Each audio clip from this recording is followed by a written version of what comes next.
এই বাচ্চা বাচ্চা বাচ্চা, হ্যাঁ, বলো, এদিকে বলো। আয়, তো সব সমস্যার সমাধান করব। হ্যাঁ, কি বলছো বাবা? সত্যি সত্যি? তো সমস্যাটা কি বল? এনো আমার তো অনেকদিন ধরে বাচ্চা কাচ্চা হচ্ছে না।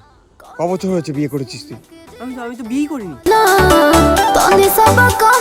বাবার সাথে মজা না করছিস তুই? না না না বাবা, আমি সত্যি বলছি, আমার অন্য সমস্যা আছে। বল সমস্যা কি? আমার তো চাকরি বাকরি হচ্ছে না, অনেকদিন ধরে ট্রাই করছি, চাকরি বাকরি পাচ্ছি না। আমি কি করবো এখন? তুই কোন ক্লাস অবধি পড়াশোনা করেছিস? আমি তো পড়াশোনা করিনি। তোকে অভিশাপ দিয়ে দেবো, তুই বাবার সাথে মজা করছিস। আমি সত্যি বলছি, আমার বলছি সমস্যা।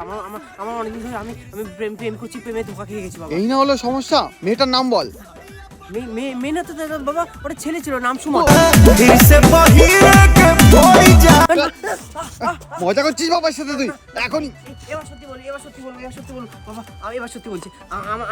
আমার না, আমার মা বাবা আমার কথা শুনছে না। কেন? আমার মা বাবা তো কানে শুনতে পায় না। বোকা।